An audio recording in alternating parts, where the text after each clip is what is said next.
붓다는 마가다국 나란다의 망고밭에서 평온하게 머무르며 법을 구하는 모든 제자들을 차분히 가르치고 있었다. 도석촌 촌장, 마가다국의 이름난 촌장으로서 그의 가문은 대대로 칼을 단조하는 일을 생업으로 삼았다. 가문의 기술 전승으로 인해 그는 어릴 때부터 자연스럽게 외도의 학설에 깊은 관심을 가지게 되었고 이미 열반자를 자신의 스승으로 여겼다. 니반자, 외도 학파의 유명한 스승으로서 박학다식하며 교묘한 논쟁 기술로 언변에서 상대를 이기는 방법을 잘 알고 있었다. 어느 날 도석 촌장은 열반자님을 찾아가 깊이 있는 논쟁 기술에 대해 여쭈었다. 스승님, 이전에 부처님께서 논쟁 중에 반박할 수 없게 만드는 양난의 궤변 기술에 대해 언급하신 적이 있습니다. 그에 대해 설명해 주실 수 있으신가요? 도사 촌장이 간절히 물었다. 니천자가 미소를 지으며 눈빛에 총명한 빛을 띠고 말했다. 그에게 물어봐도 좋다. 그가 선포한 대로 모든 중생을 교화하여 모든 중생이 해탈과 안락을 얻을 수 있는지 말이다. 그가 아니라고 답하면 그를 비웃으며 그가 보통의 어리석은 사람과 다르지 않다고 책망할 수 있다. 만약 그가 그렇다고 대답한다면 당신은 계속해서 왜 그가 특정 사람들에게만 법을 설하고 모든 중생에게 불법을 전하지 않는지 물어볼 수 있습니다. 이와 같은 변론 기술을 통해 부처님은 반드시 답할 수 있을 것이다. 도사 촌장은 듣고 나서 바로 마음이 환히 열렸다. 그는 니련선사의 가르침에 감사하며 마음속으로 생각했다. 만약 이 방법으로 부처님께 도전할 수 있다면 부처님이 반박하지 못할 뿐만 아니라 자신이 외도 학문에 대해 해박함을 증명할 수 있을 것이다. 그래서 그는 기대에 차서 부처님이 계시는 중림정사로 향하여 이 교묘한 논쟁수를 사용하여 부처님의 지혜를 시험하려 하였다. 당시 마을 촌장이 부처님 앞에 와서 부처님이 연꽃처럼 고요하게 앉아있는 모습을 보고 마음속에 도전의 설렘을 느꼈다. 잠시 후 도사마을 촌장이 입을 열어 말했다. 수보리, 당신은 중생을 널리 제도하여 모든 중생이 고통에서 벗어나 행복을 얻도록 하겠다고 주장하지 않았습니까? 그가 말을 마치자마자 자신이 주도권을 잡았다고 느꼈다. 석종께서 살짝 고개를 끄덕이며 응답하셨다. 마을 이장님, 정말 그렇습니다. 오랫동안 나는 항상 자비로운 마음을 품고 모든 중생이 이익과 안락을 얻기를 바라며 중생을 돕는 이들을 늘 칭찬해왔다. 도석 촌장은 이 말을 듣고 마음속으로 은근히 뿌듯해하며 곧 어조를 더욱 무겁게 하여 계속 질문했다. 그렇다면 왜 열애이신 당신께서는 일부 사람들에게만 법을 전하고 다른 일부 사람들에게는 상세하게 법을 설하지 않으십니까?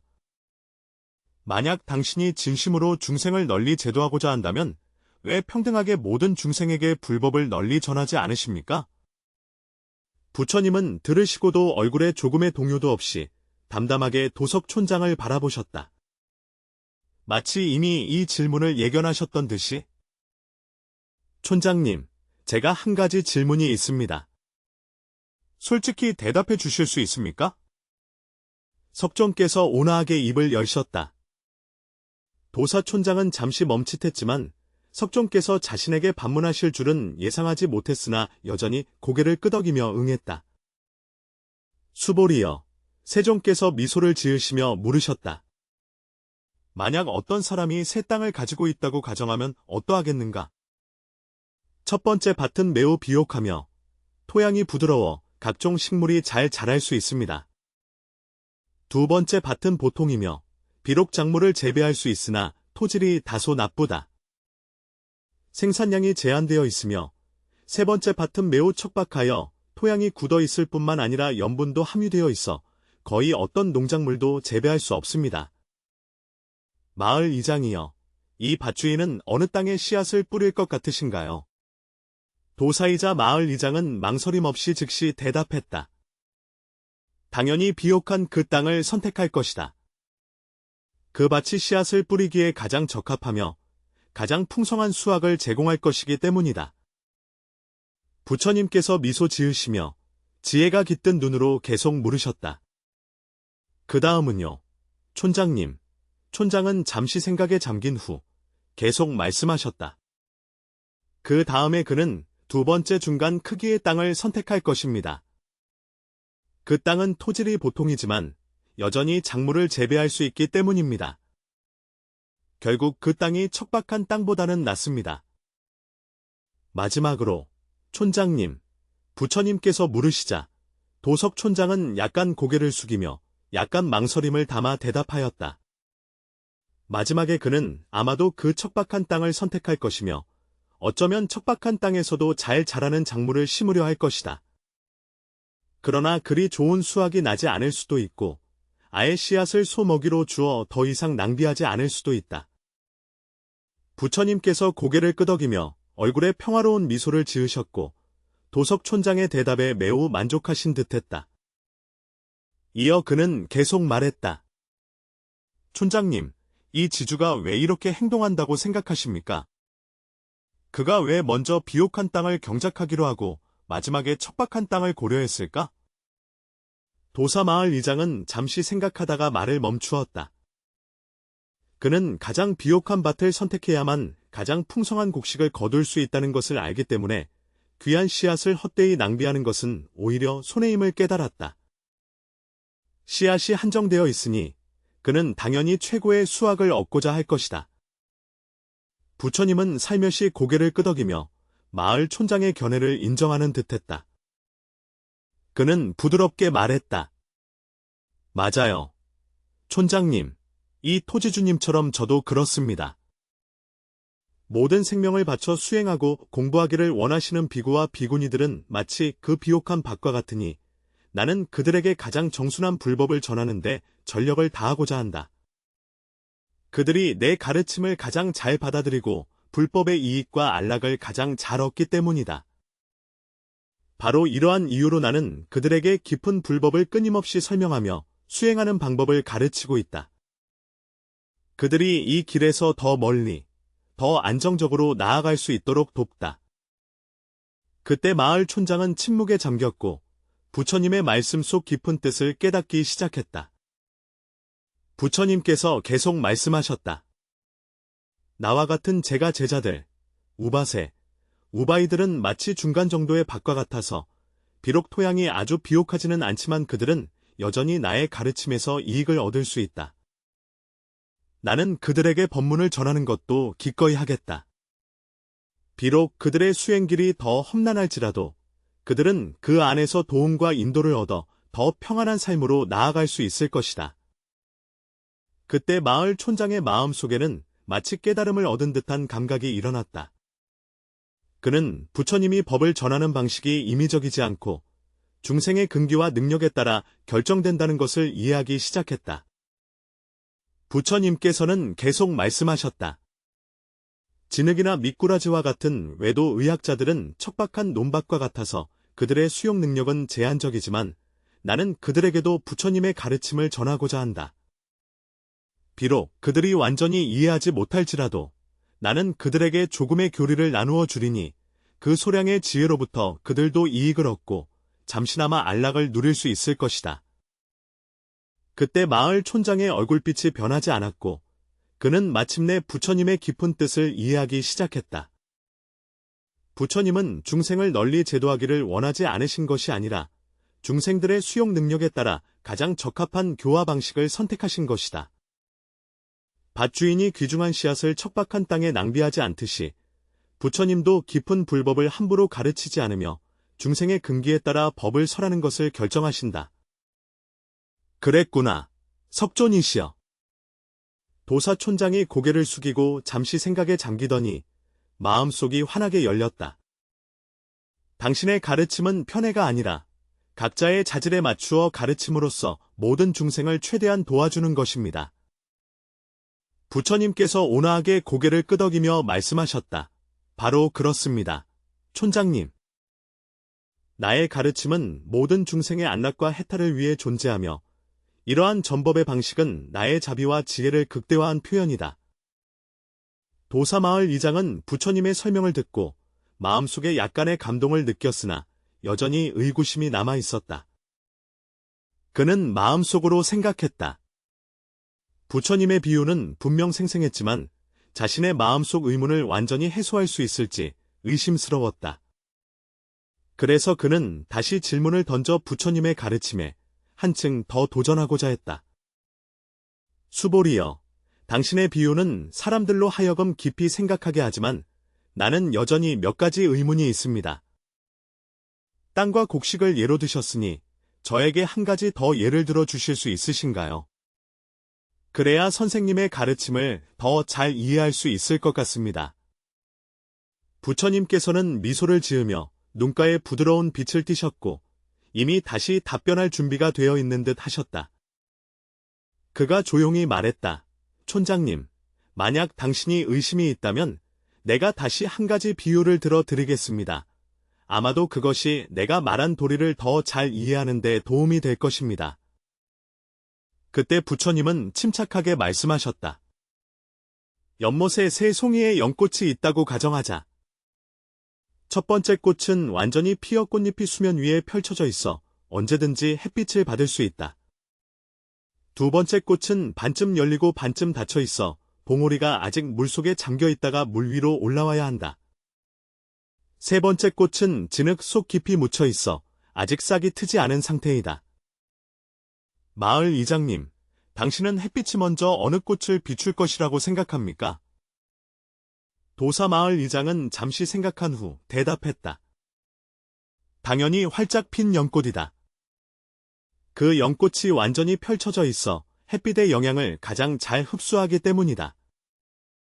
그 다음에 촌장의 부처님께서 온화하게 물으셨다. 이어서 햇빛이 반쯤 핀 연꽃을 비추는데 비록 아직 완전히 수면 위로 나오지 않았지만 이미 생기가 드러나 있다. 인내심을 가지고 기다리기만 하면 피어날 수 있다. 도사마을 이장이 말하였다. 그렇다면 마지막에는 어떻게 되는가? 부처님께서 다시 물으시자 도사인 존장께서는 고개를 숙이고 깊이 생각에 잠기셨다. 진흙 속의 연꽃 씨앗은 햇빛을 받지만 여러 겹의 어둠을 헤쳐나가야만 성장할 수 있다. 아마도 다른 모든 연꽃씨가 진흙 속에 떨어져 오랜 세월이 흐른 후에야 비로소 새싹이 틔울 기회를 얻을 것이다. 부처님의 이마에 땀이 맺히고 미소를 짓듯이 말씀하신 대로 햇빛은 편애 없이 고루 비추지만 연꽃이 그 빛을 받을 수 있는지는 그 성장의 차례에 달려있다. 만개한 꽃은 현재의 완벽함을 쌓아 빛나며 반쯤 핀 꽃은 인연을 기다려야 하고 진흙 속 씨앗은 반드시 변화를 거쳐야 한다. 촌장님, 그 깊은 뜻을 아시겠습니까? 도사촌장이 문득 깨달은 바가 있었습니다. 석종께서는 말씀하셨습니다. 부처님의 가르침은 햇빛과 같이 모든 중생을 두루 비추지만 중생이 구제받는 인연은 각기 다르다고 하셨습니다. 바로 그렇습니다. 부처님의 눈빛은 자비로우시며 성근, 구족성근, 과 지혜가 날카로운 제자들은 만개한 연꽃과 같으니 나는 모든 가르침을 아낌없이 전하여 가장 궁극적인 법익을 주리라. 수행의 길에 있는 중생들은 마치 반쯤 핀 연꽃과 같으니 나는 편리한 방편의 법문으로 그들이 깊이 깨달음을 얻도록 인도하노라. 사견의 진흙에 빠진 자들은 비록 잠시 법약을 받을 인연이 없을지라도 나는 여전히 해탈의 씨앗을 뿌리니 한 구절의 염송일 수도 있고 한 가지의 선한 생각일 수도 있다. 인연이 무르익을 때 그것이 자라나 싹트리라. 도사촌장 문헌의 진동에 눈앞에 여러 가지 장면이 떠올랐다. 부처님께서 근본이 다른 제자들에게 공심요리를 강설하시고 초학 비구들에게는 비사리의 뜻을 설명하였으며 도리어 도발하는 외도들에게도 인내심을 가지고 응답하셨다. 햇살과 같은 가르침은 평등하게 두루 비추지만 중생의 근기에 따라 그 효과가 다르게 나타난다. 본래 석조는 결코 어떤 중생도 버리지 않으셨다. 도사마을 촌장은 뜨거운 눈물을 흘렸다. 햇빛이 어떻게 비출 대상을 가려서 비출 수 있겠는가? 연꽃의 성장 단계가 그 빛을 받아들이는 방식을 결정한다. 나머지는 다만 내가 설법의 대상이 다르다고만 보았으나 이야말로 가장 완전한 자비임을 알지 못한다. 부처님은 도사마을 촌장을 깊이 바라보며 눈에 찬탄의 빛을 드러내셨다. 촌장님, 드디어 이해하셨군요. 제가 한 모든 일은 바로 각자의 재능과 성향에 맞춰 가르침을 베푸는 것입니다. 부처님의 가르침을 이해하지 못하는 이들에게도 나는 포기하지 않을 것이다. 그들이 완전히 불법을 받아들일 수는 없지만 조금이라도 이해한다면 그들에게 약간의 이익을 가져다 줄 수 있다. 도량장의 마음이 환히 열렸다. 그는 깨달았다. 부처님은 단지 모든 중생을 구제하기 위해서만 존재하는 것이 아니라 각자의 근기와 이해 능력에 따라 적절한 방법으로 가르침을 주신다는 것을. 석존이시여, 당신의 가르침은 참으로 깊고 자비로 충만하십니다. 도사촌장은 깊이 고개 숙여 감격에 겨워 말하길, 이전에 내가 의심했던 것은 모두 내가 불법에 대해 무지했기 때문임을 깨달았습니다. 당신이 말씀하신 모든 비유가 나를 크게 깨닫게 했습니다. 불법의 진정한 전수는 단순한 교리가 아니라 중생의 각기 다른 근성과 수용 능력에 따라 가장 적합한 방식을 선택하여 모든 사람이 그로부터 이익을 얻고 점차 안락과 해탈에 이르도록 하는 것이다. 부처님의 온화한 고개 끄덕임, 눈에는 자비와 지혜가 가득하다. 마을 이장님, 당신은 이미 이해하셨습니다. 불법의 목적은 모든 중생이 자신만의 길을 찾도록 돕는 데 있으며 각자의 수행의 길은 모두 다릅니다. 진정한 보타는 모든 사람에게 불법을 강제로 주입하는 것이 아니라 각자의 근기에 따라 점진적으로 깨달음의 길로 인도하는 것이다. 도사촌장은 부처님 앞에 조용히 서서 복잡한 감정이 마음속에서 일어났다.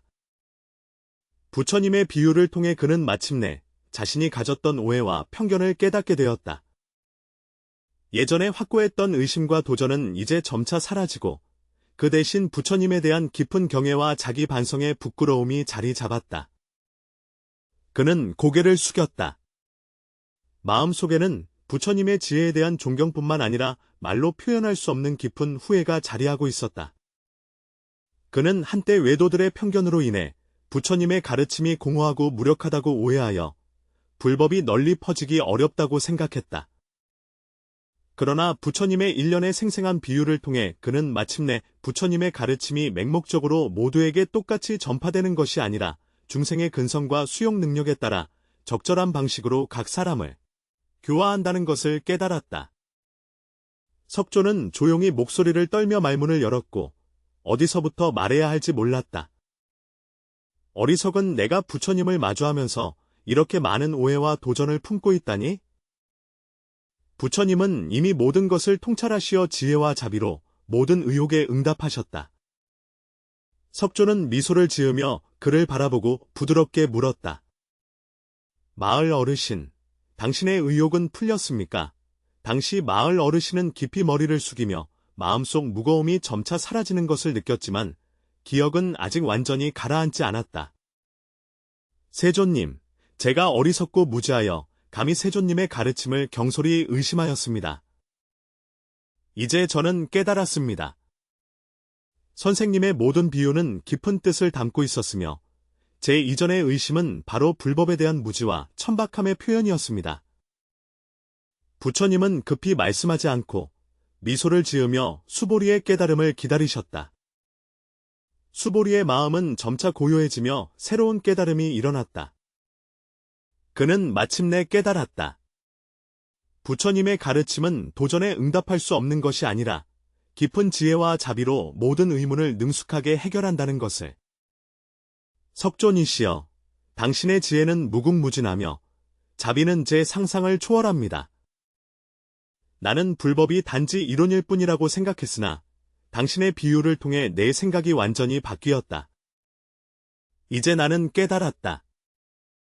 부처님의 가르침은 모두에게 똑같이 적용되는 것이 아니라 각자의 근성과 수용 능력에 따라 가장 적합한 가르침을 선택하는 것임을. 마치 그 비옥한 밭과 같아서 당신은 한 알의 씨앗도 헛되이 하지 않고 그 효용을 극대화하기 위해 마음을 쏟고 있습니다. 도성마을 촌장의 눈에는 깨달음 후의 빛이 반짝였으며 마음은 감사로 가득 차 있었다.